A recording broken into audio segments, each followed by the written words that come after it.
John Mortenson was dead. His lines, in the tragedy of man, had all been spoken, and he had left the stage. The body rested in a fine mahogany coffin, fitted with a plate of glass. All arrangements for the funeral had been so well attended to that, had the deceased known, he would doubtless have approved. The face, as it showed under the glass, was not disagreeable to look upon. It bore a faint smile, and as the death had been painless, had not been distorted beyond the repairing power of the undertaker. At 2:00 of the afternoon, the friends were to assemble to pay their last respects to one who had no further need of friends or respect. The surviving members of the family came every few minutes to the casket and wept above the placid features beneath the glass. This did them no good.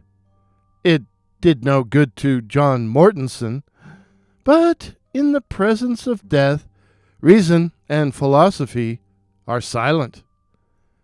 As the hour of 2 approached, the friends began to arrive, and after offering such consolation to the stricken relatives as the proprieties of the occasion required, solemnly seated themselves about the room, conscious of their importance in the scheme funereal.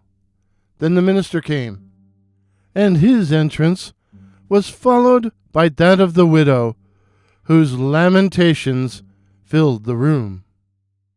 She approached the casket, and after leaning her face against the cold glass for a moment, was gently led to a seat near her daughter. Mournfully and low, the man of God began his eulogy, and his doleful voice rose and fell, and seemed to come and go, like the sound of a sullen sea. The gloomy day grew darker as he spoke.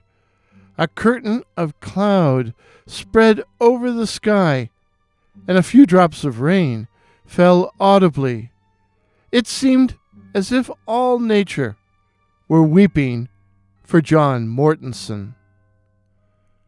When the minister had finished his eulogy with prayer, a hymn was sung, and the pallbearers took their places beside the bier. As the last notes of the hymn died away, the widow ran to the coffin, cast herself upon it, and sobbed hysterically. Gradually, however, she yielded to dissuasion, becoming more composed, and as the minister was in the act of leading her away, her eyes looked for one last time upon the face of the dead beneath the glass, and she threw up her arms and, with a shriek, fell backwards insensible. The mourners sprang forward to the coffin. The friends followed, and as the clock on the mantel solemnly struck 3, all were staring down upon the face of John Mortenson, deceased. They turned away, sick and faint. One man, trying in his terror to escape the awful sight, stumbled against the coffin so heavily as to knock away one of its frail supports. The coffin fell to the floor, the glass shattered to bits by the concussion. And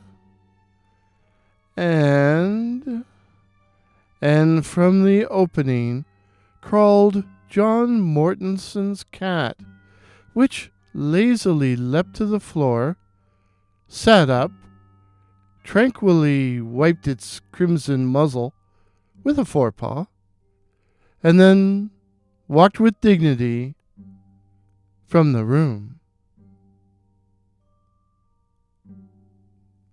The moral of the story? Who says Funerals are bad for the appetite. Or, Bitter Bierce may have been a terrible cynic, but his short stories are the cat's meow. If this is your first visit to my channel, please consider subscribing.